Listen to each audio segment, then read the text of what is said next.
اعوذ باللہ من الشیطان الرجیم بسم اللہ الرحمن الرحیم اللہم صلی علی محمد وعلی محمد وعجل فرج علی محمد ولا ندعم. تمام مومنین کو یا علی مدد. السلام علیکم ورحمۃ اللہ وبرکاتہ.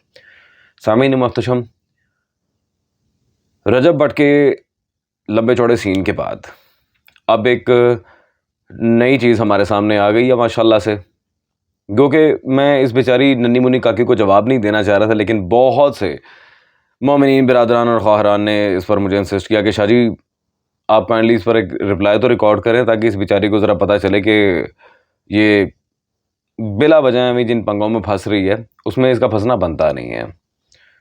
تو یہ آئی تھنک لیلا کر کے کچھ نام ہے اس بیچاری کا. پہلے بھی ایک آدھ دفعہ ہم نے ذرا پیار سے ڈیل کیا تھا، لیکن کیا کیجیے جناب کہ اب ان کے مسلک کے وہ بدبخت قسم کے مولوی خود تو وہ جواب دے نہیں سکتے. جب مناظرے میں آتے ہیں ان کی لتر پریڈ ہوتی ہے ماشاءاللہ. وہ بھی یہ نہیں کہ ہم اپنے پلیٹ فارم پہ بلا کے کوئی ایسا کام کرتے ہیں، ان کے اپنے پلیٹ فارم پر جا کے انہوں نے باقاعدہ نانی یاد کرواتے ہیں. جب خود ان سے بن نہیں پایا کچھ، لڑکی کو آگے کر دیا. لا حول ولا قوت الا باللہ. تو اب ڈائریکٹلی چلتے ہیں یہ بیچاری کی ویڈیو کی طرف. اس کی پوری روداد میں آپ کو سناتا ہوں تاکہ یہ بیچاری یہ کوئی بہانہ نہ کرے کہ میری فلاں بات نہیں سنائی تو فلاں نہیں سنائی. اور اس کے بعد انشاءاللہ تبارک و تعالیٰ پھر ہم آپ کو دکھاتے ہیں کہ اعتراض کرنا بہت آسان ہے، لیکن علمی حقائق کی دنیا میں جا کے کسی چیز کو پرکھنے میں کس طرح نانی یاد آتی ہے. بسم اللہ. آج کی میری ویڈیو جس فتنہ کے بارے میں ہے اس کا مقصد صرف اور صرف اسلام کی بنیادوں کو کمزور کرنا ہے. آپ کو کیا لگتا ہے کہ یہ فتنہ ایویں اٹھا اور انہوں نے کہا کہ ہم صحابہ کے دشمن ہیں اور ان کے خلاف ہو گئے، اس میں ان کا کیا فائدہ ہے؟ نہیں، یہ صحابہ کے نہیں، یہ اسلام کے دشمن ہیں. بات یہ ہے کہ اگر یہ ڈائریکٹلی آ کر اسلام کے خلاف بولتے تو پکڑے جاتے جیسے باقی سارے فتنے ہیں، تو ان کو اتنا موقع نہ ملتا گروہ کرنے کا. تو انہوں نے ایک نیا طریقہ ڈھونڈا لوگوں کے ذہنوں میں شبہ پیدا کرنا. جب ایک عام انسان کے ذہن میں یہ بات آئے گی اسلام کے جو پہلے 3 خلیفہ ہیں وہی نہیں ٹھیک، اور صحابہ جنہوں نے ہم تک دین پہنچایا وہ سارے نہیں ٹھیک، تو جو دین ہم تک پہنچایا گیا کیا وہ ٹھیک ہے؟ تو ان کا مین مقصد ہی لوگوں کے ذہنوں میں شبہ پیدا کرنا. لیکن ہمارے بزرگوں، ہمارے آباء و اجداد کی قربانیاں، انہوں نے اپنی زندگیاں لگا دی دین اسلام کی حفاظت میں. تو یہ دین تو اپنی جگہ پہ اسی طرح محفوظ پڑا ہے، اسے کچھ نہیں ہوا. لیکن یہ فتنہ جو جھوٹ پر کھڑا ہوا ہے، جس کی بنیاد ہی جھوٹ ہے، یہ سارے جھوٹ ان کے ہم ایک ایک کر کے پکڑنا شروع کریں گے. اور آپ جانتے ہیں کہ جھوٹ جھوٹ ہی ہوتا ہے، آج یا کل اس نے پکڑا ہی جانا ہے. تو ان کے یہ سارے جھوٹوں میں سے ایک بہت بڑے جھوٹ کا آج ہم پوسٹ مارٹم کریں گے جو ان کے یہ فتنے کی بنیاد کی حیثیت رکھتا ہے. اور وہ ہے حضرت عمر پر الزام کہ انہوں نے نعوذ باللہ حضرت فاطمہ کا گھر جلایا اور ان کی شہادت کا بھی باعث بنے. اچھا، ان کا طریقہ واردات پتہ کیا ہے؟ یہ لوگ جھوٹ بولتے ہیں، پھر جب اس میں پکڑے جاتے ہیں نا، چپیڑے شیڑے کھا لیتے ہیں، پھر اس پر ایک نیا جھوٹ بول دیتے ہیں. اور ایک جھوٹ چھپانے کے لیے 100 جھوٹ بولنے پڑتے ہیں. آج آپ کو اس بات کا بخوبی اندازہ ہو جائے گا. تو میرا پہلا سوال امت سے اور خاص کر کے مومن بھائیوں سے یہ ہے کہ جب حضرت فاطمہ کے ساتھ یہ سارا معاملہ پیش آ رہا تھا تو حضرت علی کہاں تھے؟ رسول اللہ صلی اللہ علیہ وآلہ وسلم کا سارا خاندان کہاں تھا؟ کیا حضرت علی کا یہ فرض نہیں بنتا تھا کہ وہ اپنی بیوی کی حفاظت کرے؟ چلے بیوی کا رشتہ ایک سائڈ پہ کر دیں، رسول اللہ صلی اللہ علیہ وآلہ وسلم کی لخت جگر کی حفاظت کریں. تو اس پر مومن بھائیوں نے کوئی جواب تو نہیں دیا. ہاں البتہ اس پر ایک نیا جھوٹ کر دیا ہے کہ جی رسول اللہ صلی اللہ علیہ وآلہ وسلم نے حضرت علی کو وصیت کی تھی کہ بے شک کعبے کی حرمت پامال کر دی جائے، قرآن پاک کے ٹکڑے ٹکڑے کر دیے جائیں، لیکن آپ نے تلوار نہیں اٹھانی. ٹھیک ہے، اس پر اگلا سوال ہمارا یہ ہے کہ کیا حضرت علی نے تلوار نہیں اٹھائی؟ جنگ جمل، جنگ صفین، جنگ نہروان، یہ ساری جنگیں حضرت علی نے لڑی ہیں، اور وہ بھی رسول اللہ صلی اللہ علیہ وآلہ وسلم کے اس دنیا سے پردہ فرما جانے کے بعد. تو اس پر ہمیں پتہ ہے کہ یہ ایک نیا بہانہ کر دیں گے کہ نہیں سوری، ہم سے نا جھوٹ بولنے میں تھوڑی سی غلطی ہو گئی ہے. جھوٹ دراصل یہ تھا کہ خلفائے ثلاثہ کے خلاف تلوار اٹھانے سے منع کیا تھا. نہیں، کوئی بات نہیں ہے، اس بات کا بھی ہم پوسٹ مارٹم کر دیتے ہیں. اب آ جائیں اپنے ان جھوٹوں کی طرف جو آپ نے اس لیے بولے کہ حضرت علی کی صحابہ سے دشمنی ظاہر کر سکے. پہلے آ جائیں ملا باقر مجلسی کی کتاب ہے بہار الانوار، اس کے صفحہ نمبر 270 اور 271 پر واقعہ لکھا ہے کہ حضرت عباس ابن عبد المطلب کے گھر کا پرنالہ مسجد نبوی کی طرف تھا. وہاں لونڈی نہائی یا اس نے کپڑے دھوئے تو اس کا پانی مسجد نبوی میں آ گیا یا نمازیوں پر گرا تو حضرت عمر نے وہ پرنالہ اکھیڑ دیا.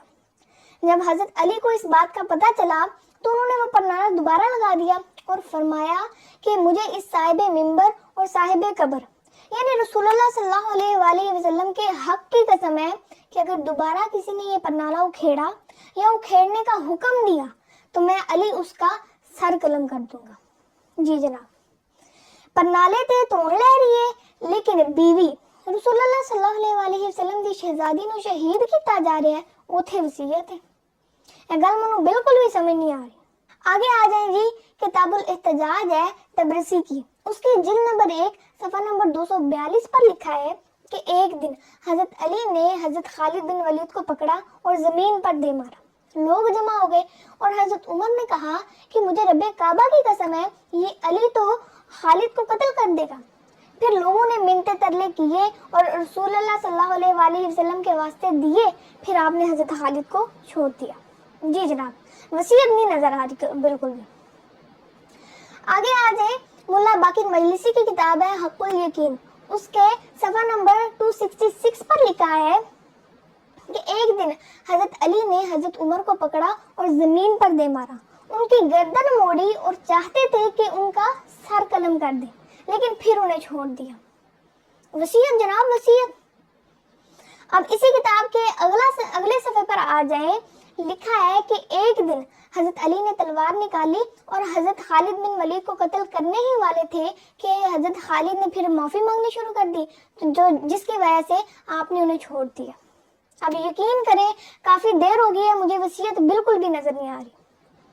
اب آ جائیں جی, کتاب ہے نہج البلاغہ جو کہ ان کے مطابق حضرت علی کے خطبات ہیں, اس کے صفحہ نمبر 88 پر ہے خطبہ نمبر 3 جس کو خطبہ شکشکیہ بھی کہتے ہیں.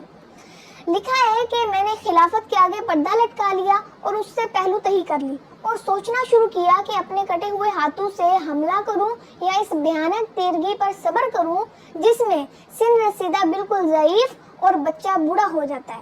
یعنی میرے پاس کوئی طاقت نہیں ہے, میرے پاس کوئی مدد کرنے والا نہیں ہے, ساری طاقت ان لوگوں کے پاس ہے, تو سوچ رہا ہوں کہ حملہ کروں یا اس پر صبر کر لوں.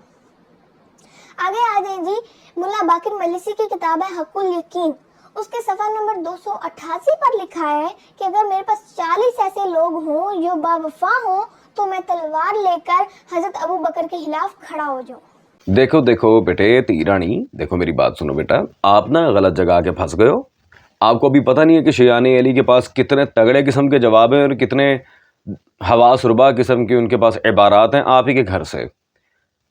پہلی بات تو بیٹے یہ پرنونے والی بات اور مولا علی کا پھر وہ وصیت والا معاملہ, یہ باتیں کرنے سے پہلے اپنی کتابوں کا مطالعہ کیا. اور جس مولوی نے آپ کو یہ کتابوں کے اسکین پیجز بھجوائے ہیں نا, اس سے کائنڈلی ایک چھوٹا سا میرا پیغام دے دینا, اسے کہنا مولوی جی یہ بالکل آپ میرے سر کے اوپر دیکھ رہے ہیں سامعین بہار الانوار کی 100 سے زیادہ جلدیں ہیں, تو پتر جی جلد نمبر بھی بتاتے ہیں. اس طرح منہ اٹھا کے کوئی اعتراض نہیں کر دیتے, آپ کو شاید کسی نے بات کرنا نہیں سکھایا ابھی تک.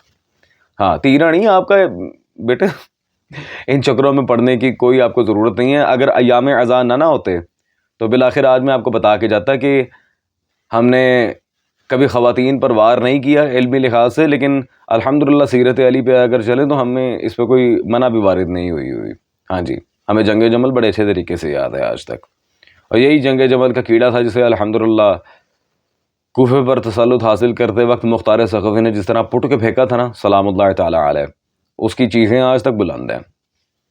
تو خیر سامعین, اب اس نے بچی نے جو بہار سے حق الیقین سے مختلف قسم کی عبارات پیش کی ہیں, جو مولا علی کا یہ کہنا کہ 40 افراد کو بلاؤں گا اور تبھی یہ سارا معاملہ ہوگا, وہ صرف بطور ٹیسٹ تھا, جسٹ ایز پر ٹیسٹ, نہ کہ مولا علی واقعاً خلافت ابو بکر کے خلاف کوئی اقدام وہاں کر رہے تھے, کیونکہ رسالت پناہ صلی اللہ علیہ وسلم نے ایز آئی سیڈ منع کیا ہوا تھا. پھر خالد بن ولید والی بات ڈسکس کی اور بھی بڑی ساری چیزیں. تو بیٹا مارا تو نہیں نا, رسالت پناہ صلی اللہ علیہ وسلم نے قتل کرنے سے منع کیا تھا, کوٹ لگانے سے منع نہیں کیا تھا. جب در علی پہ حملہ ہوا تھا امیر المومنین نے پھینٹا چنگا چاڑا تھا آپ کے نام نہاد رضی اللہ کو. خیر وہ ایام فاطمیہ صلوات اللہ علیہ میں ہم کئی دفعہ ڈسکس کر چکے ہیں. پھینٹی چنگی لگائی تھی, کتاب سلائم میں موجود ہے اور بھی درجنوں ہماری کتابوں میں. ہم نے کب انکار کیا کہ امیر المومنین نے جناب سیدہ کا دفاع کیا ہو؟ بالکل کیا ہے, کوئی اس موضوع سے انکار نہیں کیا ہم نے. اب رہ گئی وصیت کی بات اور دوسری ساری چیزیں.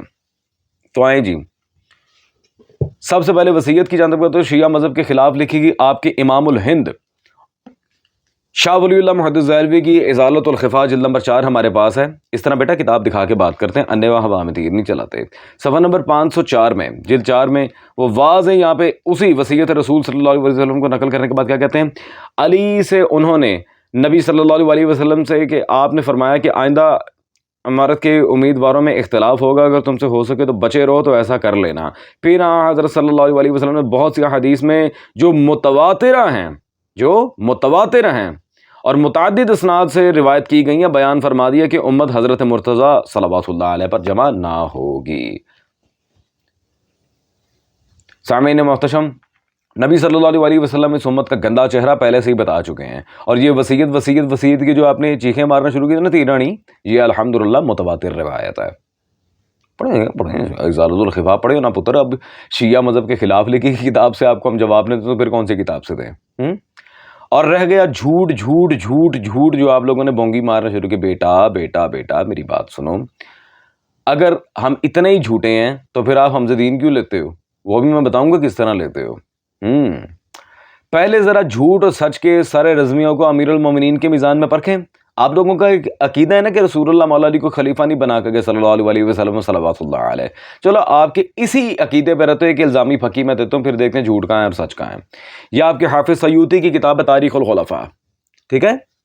تو پتر ہے کتاب وحیدی میں بار بار کہہ رہا ہوں, اس میں تاریخ الخلفاء میں حافظ سیوطی صفحہ 180 پہ مولا علی سے مروی ایک عبارت لے کے آئے, اللہ اکبر, کہ بفرض محال اگر نبی صلی اللہ علیہ وسلم نے جو خلیفہ بنانے کا حکم دیا تو میں حضرت ابوبکر اور حضرت عمر کو ممبر نبوی پر کھڑا ہونے نہ دیتا, ان دونوں کو اپنے ہاتھوں سے قتل کر دیتا, اگرچہ اس وقت اس معاملے میں میرا کوئی ساتھی بھی نہ ہوتا. ٹھیک ہے جی, ان دونوں کو قتل کر دیتا. ٹھیک ہے جی بیٹا. او پتر تیرانی, میں نے پہلے ہی کہا تھا کہ آپ کی کتابوں سے یہ آپ کا عقیدہ ہے کہ مولا علی کو خلیفہ نہیں بنا کے گئے تھے. البتہ خلافت مولا علی کو مل چکی تھی الحمدللہ, وہ آپ کے بابوں نے غصب کی تھی بعد میں, لیکن چلیں وہ ایک اور معاملہ ہے. تو بہرحال مولا علی کے اس عقیدے پہ رہتے ہوئے کہ انہیں خلیفہ نہیں بنایا گیا تھا, وہاں پہ بھی مولا علی کی کیا محبت تھی آپ کے رضی اللہ کے ساتھ, وہ بھی دیکھ لیں. میں کبھی اس معاملے کو اس طرح کلیئر اپ نہ کرتا آپ کے سامنے, پتر پہل تسی کیتی ہے, ہمیں جواب دینا بڑا اچھے طریقے سے آتا ہے. اب یہ جو میرا دعویٰ تھا کہ دین کیوں لیتے ہیں, اس پہ بھی ہم ذرا آ جائیں گے. بریلوی مسلک کی بہت بڑی شخصیت, کیونکہ یہ بیچاری بریلوی ہے خود بھی, اور آپ کے بزرگوں نے قربانیاں دی. کیڑی قربانیاں دیتی ہیں نہیں ماشاءاللہ ہیں, کون سی قربانیاں دی ہیں آپ تاڑے بزرگ لے لے سن, قربانیاں دی ہیں. یہ بہرحال آپ کے بریلوی مسلک کے مجدد شفیع و کاڑوی صاحب, ان کی کتاب امام پاک اور یزید پلید علیہ اللعنہ والعذاب, صفحہ نمبر 218, اور یہاں بخاری اور مسلم کے راویوں کے بارے میں انہوں نے کیا ٹائٹل لکھا ہے, بخاری شریف کے شیعہ اور رافضی راوی. اور تقریب التہذیب امام ابن حجر اسقلانی کی کتاب سے صفحہ نمبر 218 سے لے کے پتر صفحہ نمبر 220 تک 16 روات کا مستقل ذکر کیا یہاں پہ, عباد بن یعقوب تک. سامعین, بخاری و مسلم کے شیعہ رافضی راوی. صداقت فریدی صاحب نے کتاب لکھی تھی, ان پہ اعتراض کر کر کے بریلوی پاگل ہو گئے تھے. تو یہ کی کافروں نے بزرگ ماندے ہو, جھوٹوں نے بزرگ ماندے ہو بیٹا.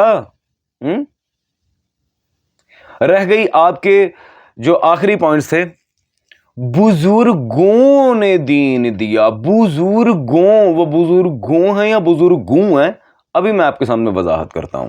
ایتھے آؤ نا پتر. یہ جی شاہ ولی اللہ, ان کی دوسری کتاب میں پہلے تو ازالۃ الخفا دکھائیے, یہ مبنی پر فقہی اختلاف الانصاف, شاہ ولی اللہ کی کتاب میرے پاس موجود ہے. صفحہ نمبر 30 پہ شاہ ولی اللہ صاحب یہاں پر لکھتے ہیں, الغرض صحابہ کرام کے مذاہب مختلف ہو گئے, ان میں سے تابعین نے جس میں سہولت دیکھی اختیار کر لیا. اور نیچے لکھتے ہیں ان کے نزدیک بعض اقوال اگرچہ وہ کبار صحابہ سے مروی تھے کمزور قرار پائے. آپ کے صحابہ کو تو ان کے تابعین بھی ماشاءاللہ کمزور قرار دیا کرتے تھے, سبحان اللہ. اے بھائی جی تہاڈا سارا علم تو تہاڈی ساری فقہ. ہاں بیٹے جی سمجھ آیا کچھ؟ البتہ جو بھی بات ہو, کم از کم یہ نہیں بیٹا تمہیں کہنا چاہیے تھا کہ یہ جھوٹ پہ مبنی ہے. تو آپ کے جو جھوٹ کی بات تھی نا بیٹا, اور آپ کے جو بزرگوں نے دین دیا تھا نا بیٹا, اب ذرا آپ کے بزرگوں کے دین کے بارے میں ذرا تھوڑا سا کلیریفیکیشن دینے والا ہوں. جگر کی جگہ جگر اور جگر میں دم ہے, تو ذرا سنبھال کے سنیں پتر جی. جی, اور اپنے مولوی سے جا کے اس کا مطلب بھی پوچھ کے آنا. یہ غیاث اللغات میرے پاس اس وقت موجود ہے, غیاث الدین صاحب کی. اس میں یہ آپ کے مسلک کی بہت بڑی کتاب ہے, صفحہ نمبر 488 پہ لغت کے پہ مشتمل کتاب ہے, فارسی. علت المشائخ ایک عبارت ہے, ذرا دل تھام کے پتر, تیرا نہیں دل تھام کے.